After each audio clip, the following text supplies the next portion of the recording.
You like fights, don't you, Soda? I asked suddenly. Yeah, sure, he shrugged. I like fights. How come?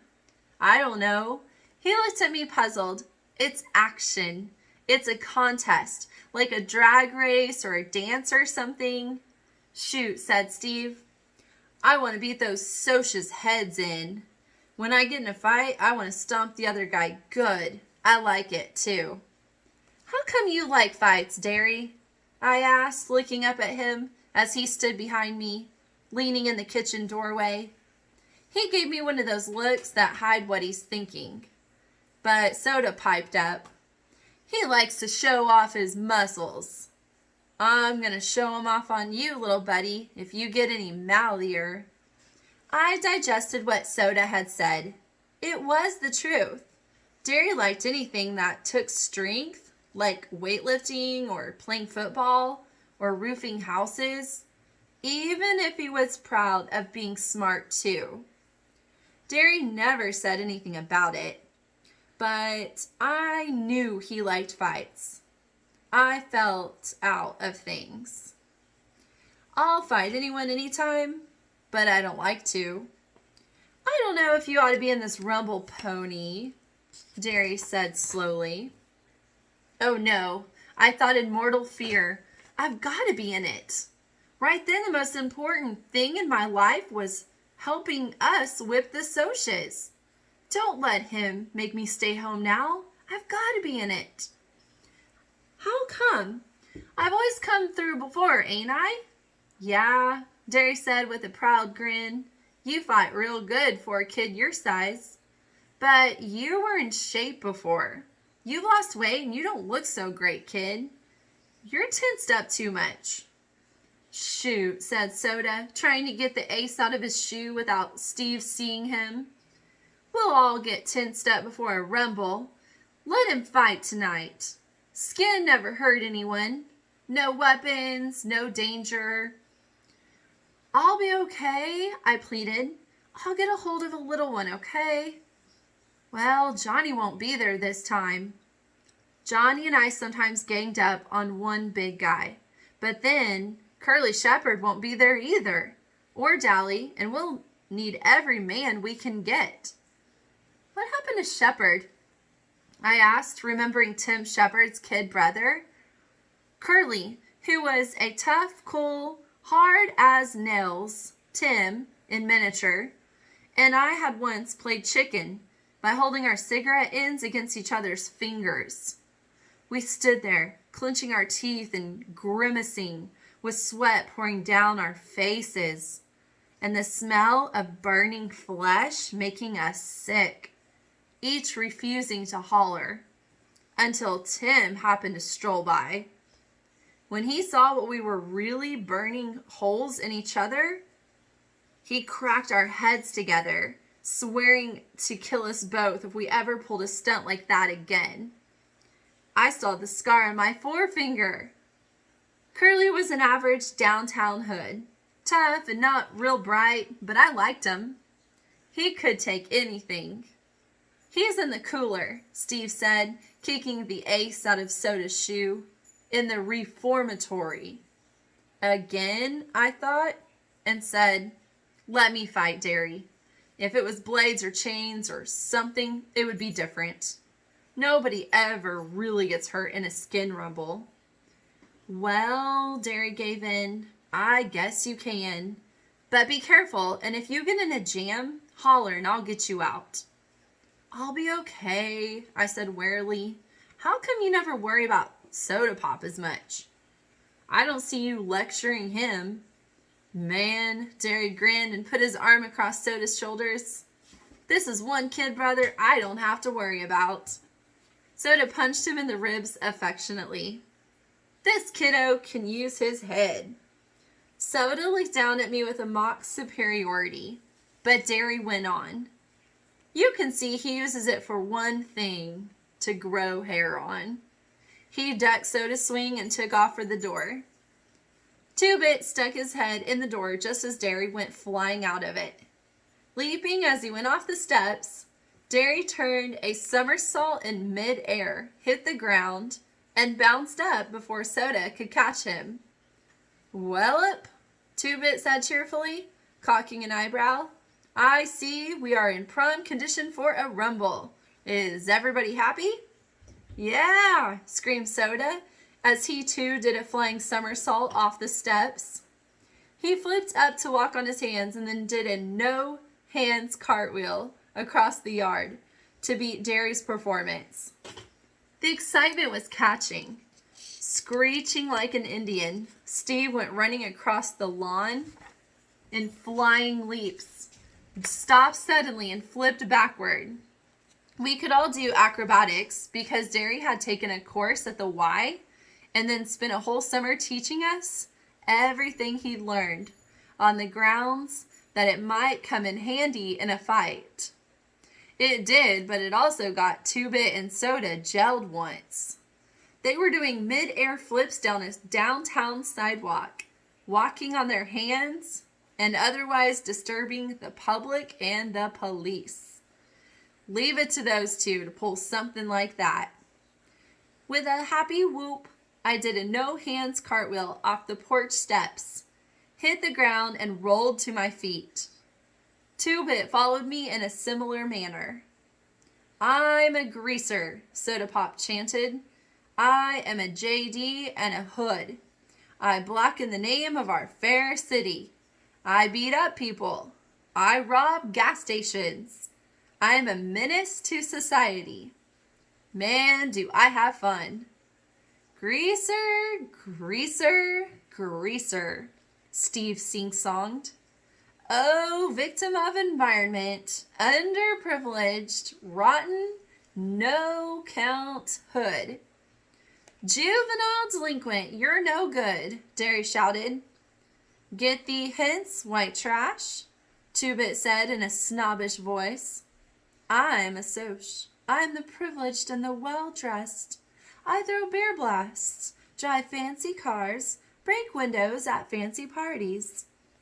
"And what do you do for fun?" I inquired in a serious, odd voice. "I jump greasers," Two-Bit screamed and did a cartwheel. We settled down as we walked to the lot. Two-Bit was the only one wearing a jacket. He had a couple of cans of beer stuffed in it. He always gets high before a rumble. Before anything else, too, come to think of it, I shook my head. I'd hate to see the day when I had to get my nerve from a can. I'd tried drinking once before. The stuff tasted awful. I got sick, had a headache, and when Jerry found out, he grounded me for 2 weeks. But that was the last time I'd ever drink. I'd seen too much of what drinking did for you at Johnny's house. "Hey, Two-Bit," I said, deciding to complete my survey. "How come you like to fight?" He looked at me as if I was off my nut. "Shoot, everybody fights." "If everybody jumped in the Arkansas River, old Two-Bit would be right on their heels." I had it then. Soda fought for fun, Steve for hatred, Jerry for pride, and Two-Bit for conformity. Why do I fight? I thought, and I couldn't think of any real good reason. There isn't any real good reason for fighting, except self-defense. "Listen, Soda, you and Pony Boy," Jerry said as we strode down the street. "If the fuzz show, you two beat it out of there. The rest of us can only get jailed. You two can get sent to a boys' home." "Nobody in this neighborhood's going to call the fuzz," Steve said grimly. "They know what would happen if they did. All the same, you two blow at the first sign of trouble. You hear me?" "You sure don't need an amplifier," Soda said, and stuck out his tongue at the back of Jerry's head. I stifled a giggle. If you want to see something funny, it's a tough hood sticking his tongue out at his big brother. Tim Shepard and company were already waiting when we arrived at the vacant lot, along with a gang from Brumley, one of the suburbs. Tim was a lean, cat-like 18-year-old who looked like the model JD you see in movies and magazines. He had the right curly black hair, smoldering dark eyes, and a long scar from temple to chin where a tramp had belted him with a broken pop bottle. He had a tough, hard look to him, and his nose had been broken twice. Like Dally's, his smile was grim and bitter. He was one of those who enjoy being a hood. The rest of his bunch were the same way. The boys from Brumley, too. Young hoods, who would grow up to be old hoods. I'd never thought about it before, but they would just get as worse as they got older, not better. I looked at Derry. He wasn't going to be any hood when he got old. He was going to get somewhere.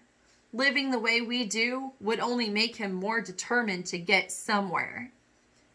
That's why he's better than the rest of us, I thought.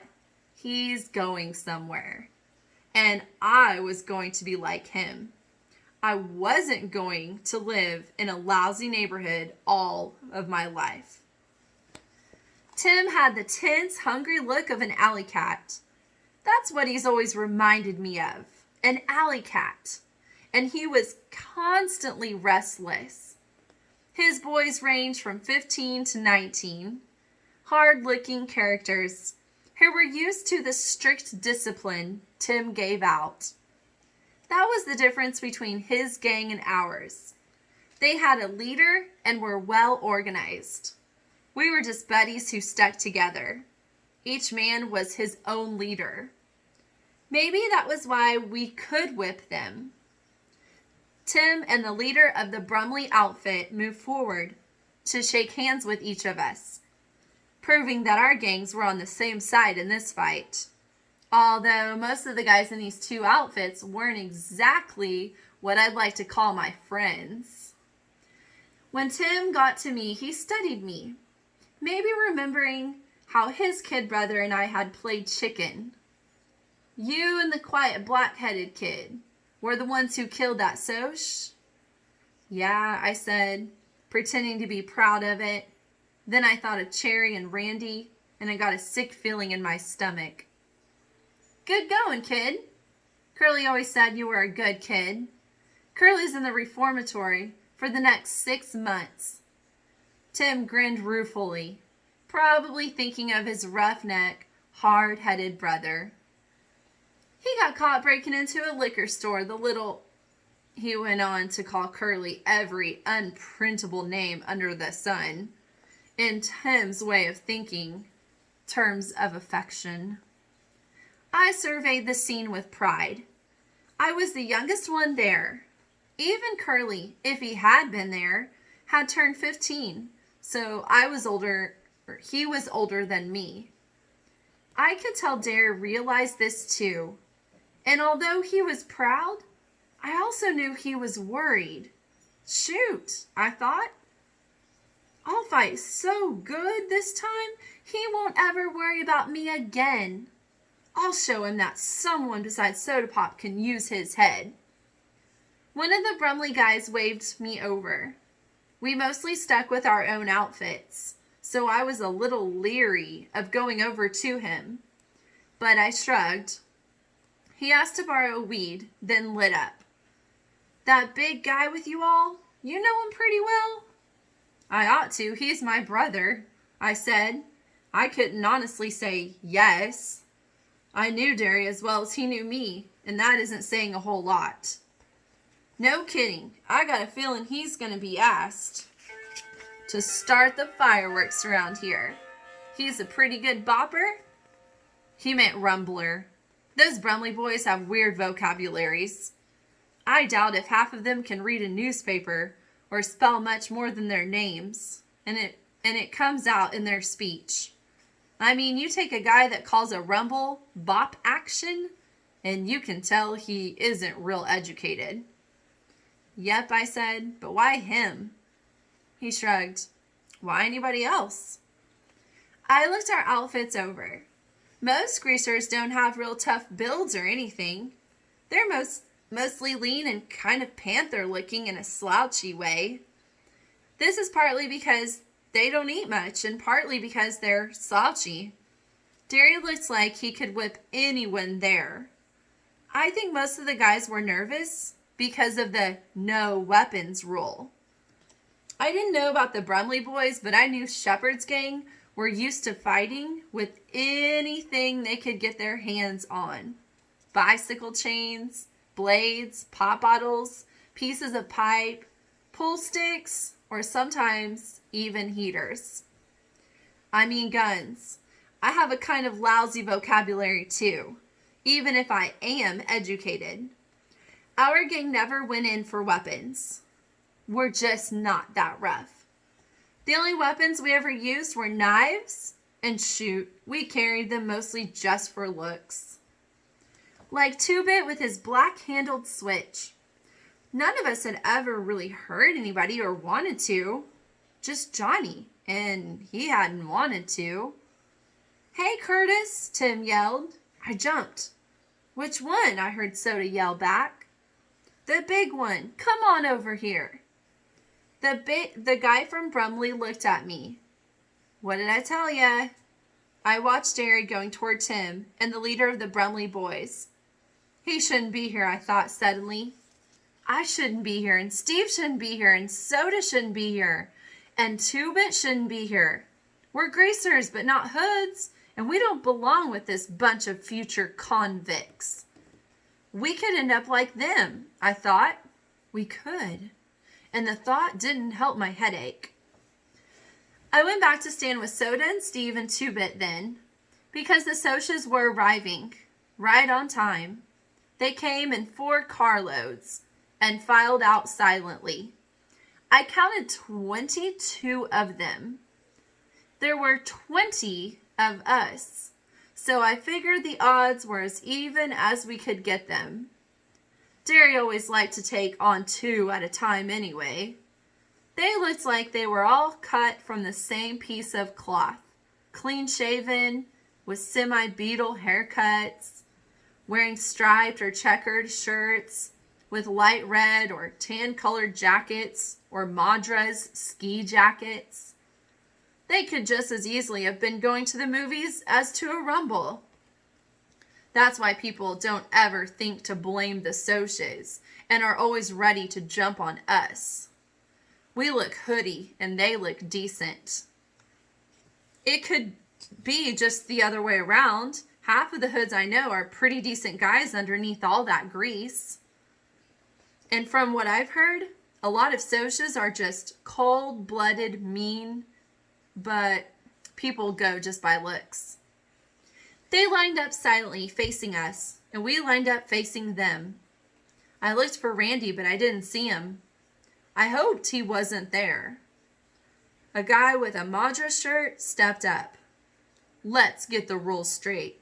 Nothing but our fists. And the first to run, lose. Right?" Tim flipped away his beer can. "You savvy real good." There was an uneasy silence. Who was going to start it? Derry solved the problem. He stepped forward under the circle of light made by the street lamp. For a minute, everything looked unreal, like a scene out of a J.D. movie or something. And then Derry said, "I'll take on anyone." He stood there, tall, broad-shouldered, with his muscles taut and under his shirt, and his eyes glittering like ice. For a second, it looked like there wasn't anyone brave enough to take him on. There was a slight stir in the faceless mob of Socias, and a husky blonde guy stepped forward. He looked at Derry and said quietly, "Hello, Daryl." Something flickered behind Derry's eyes, and then they were ice again. "Hello, Paul." I heard Soda give a kind of squeak, and I realized that blonde was Paul Holden. He had been the best halfback on Derry's football team at high school, and he and Derry used to buddy it around all the time. He must be a junior in college by now, I thought. He was looking at Derry with an expression I couldn't quite place, but disliked. Contempt? Pity? Hate? All 3? Why? because Derry was standing there representing all of us. And maybe Paul felt only contempt and pity and hate for greasers.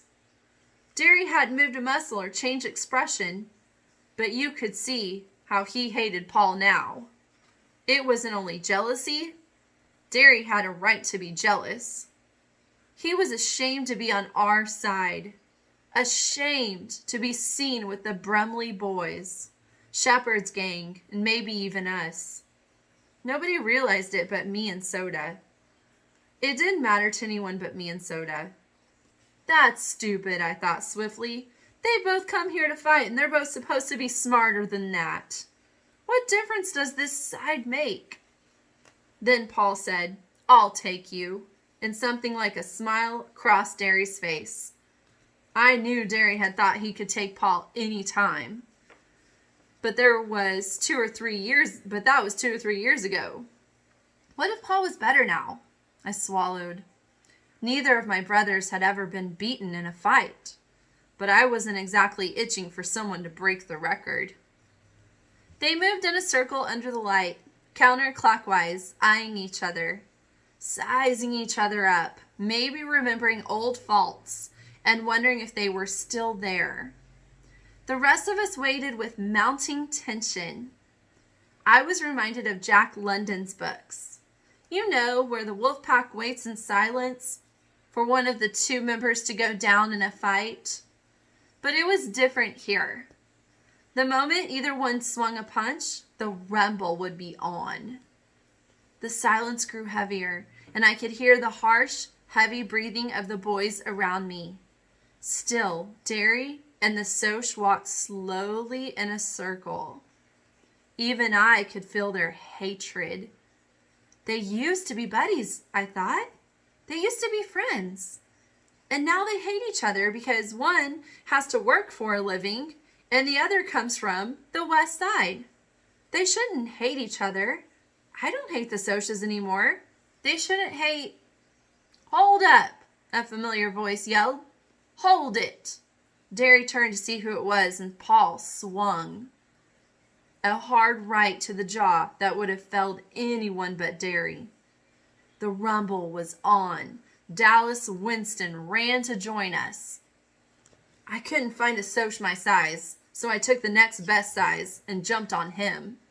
Dallas was right beside me, already on top of someone. "I thought you were in the hospital," I yelled as the Soch knocked me to the ground, and I rolled to avoid getting kicked. I was. Dally was having a hard time because his left arm was still in bad shape. I ain't now. "How?" I managed to ask as the Soch I was fighting leaped on me and we rolled near Dally. "Talk the nurse into it with 2-bit switch. Don't you know a rumble ain't a rumble unless I'm in it?" I couldn't answer because the Soch, who was heavier than I took him for, had pinned me and was slugging the sense out of me. I thought dizzily that he was going to knock some of my teeth loose or break my nose or something. I knew I didn't have a chance, but Derry was keeping an eye out for me. He caught that guy by the shoulder and half lifted him up before knocking him 3 feet with a sledgehammer blow. I decided it would be fair for me to help Dally since he could use only one arm. They were slugging it out, but Dallas was getting the worst of it. So I jumped on the Soch's back, pulling his hair and pounding him. He reached back and caught me by the neck and threw me over his head to the ground. Tim Shepard, who was fighting 2 at once, accidentally stepped on me, knocking my breath out. I was up again as soon as I got my wind and jumped right back on the Soch, trying my best to strangle him. While he was prying my fingers loose, Dally knocked him backward so that all 3 of us rolled on the ground, gasping, cussing, and punching. Somebody kicked me hard in the ribs, and I yelped in spite of myself. Some Soch had knocked out one of our bunch and was kicking me as hard as he could. But I had both arms wrapped around the other Soch's neck and refused to let go. Dally was slugging him, and I hung on desperately, although the other Soch was kicking me, and you'd better believe it hurt. Finally, he kicked me in the head so hard it stunned me, and I lay limp, trying to clear my mind and keep from blacking out. I could hear the racket, but only dimly through the buzzing in my ears. Numerous bruises along my back and on my face were throbbing, but I felt detached from the pain, as if it wasn't really me feeling it. "They're running!" I heard a voice yell joyfully. "Look at the dirty run!" It seemed to me that the voice belonged to Two-Bit, but I couldn't be sure. I tried to sit up and saw that the Soches were getting into their cars and leaving. Tim Shepard was swearing blue and green because his nose was broken again, and the leader of the Brumley boys was working over one of his own men because he had broken the rules and used a piece of pipe in the fighting. Steve lay doubled up and groaning about 10 feet from me. We found out later he had 3 broken ribs. I did a double take when I saw Two-Bit. Blood was streaming down one side of his face, and one hand was busted wide open. But he was grinning happily because the Soches were running. "We won!" Derry announced in a tired voice. He was going to have a black eye and there was a cut across his forehead. "We beat the Soches." Dally stood beside me quietly for a minute, trying to grasp the fact that we had already beaten the Soches. Then, grabbing my shirt, he hauled me to my feet. "Come on." He half dragged me down the street. "We're going to see Johnny." I tried to run but stumbled, and Dally impatiently shoved me along. "Hurry. He wasn't getting worse when I left. He wants to see you." He was getting worse when I left. He wants to see you. I don't know how Dallas could travel so fast and hard after being knocked around and having a sore arm hurt some more, but I tried to keep up with him. Track wasn't ever like the running I did that night. I was still dizzy and had only a dim realization of where I was going and why. Dally had Buck Merrill's T-Bird parked in front of our house, and we hopped into it. I sat tight as Dally roared the car down the street. We were on 10th when a siren came on behind us, and I saw the reflection of the red light flashing in the windshield. "Look sick," Dally commanded. "I'll say I'm taking you to the hospital, which will be truth enough." I leaned against the cold glass of the window and tried to look sick, which wasn't too hard, feeling the way I felt right then.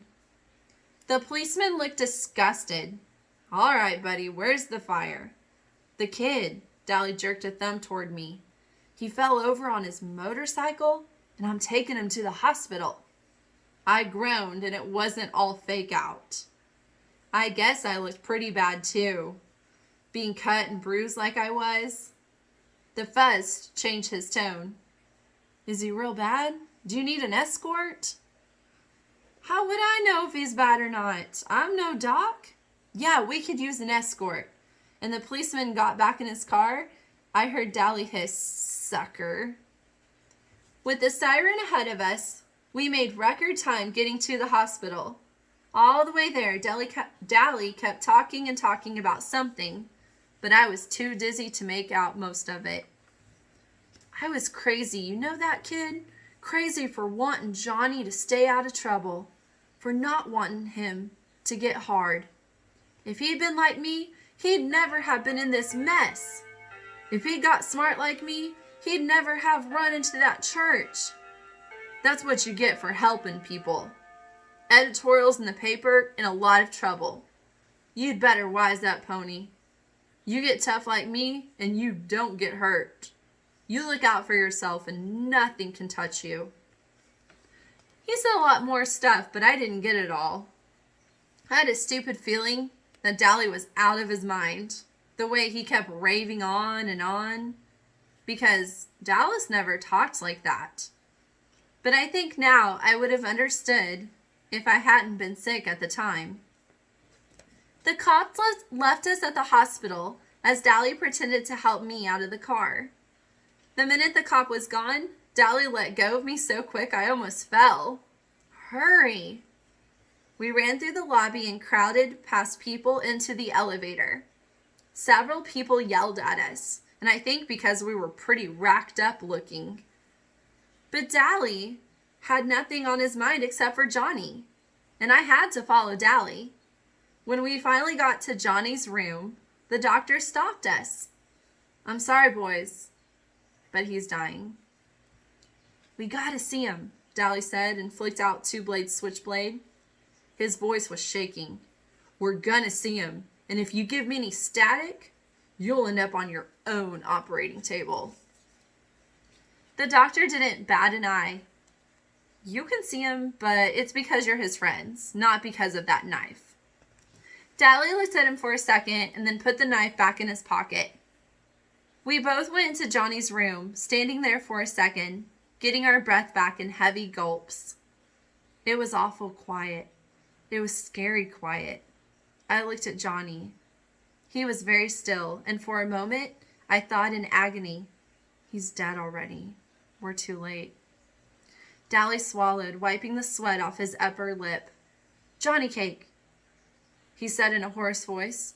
"Johnny." Johnny stirred weakly, then opened his eyes. "Hey," he managed softly. "We won," Dally panted. "We beat the Socs. We stomped them, chased them out of our territory." Johnny didn't even try to grin at him. Useless. Fighting's no good. He was awful white. Dally licked his lips nervously. "They're still writing editorials about you in the paper, for being a hero and all." He was talking too fast and too calmly. "Yeah, they're calling you a hero now and heroizing all the greasers. We're all proud of you, buddy." Johnny's eyes glowed. Dally was proud of him. That was all Johnny had ever wanted. "Pony boy?" I barely heard him. I came closer and leaned over to hear what he was going to say. "Stay gold, pony boy. Stay gold." The pillow seemed to sink a little, and Johnny died. You read about people looking peacefully asleep when they're dead, but they don't. Johnny just looked dead, like a candle with the flame gone. I tried to say something, but I couldn't make a sound. Dally swallowed and reached over to push Johnny's hair back. "Never could keep that hair back, and that's what you get for trying to help people, you little punk. That's what you get." Whirling suddenly, he slammed back against the wall. His face contracted in agony, and sweat streamed down his face. "Dang it, Johnny," he begged, slamming one fist against the wall, hammering it to make it obey his will. "Oh, dang it, Johnny, you don't die. Please don't die." He suddenly bolted through the door and down the hall.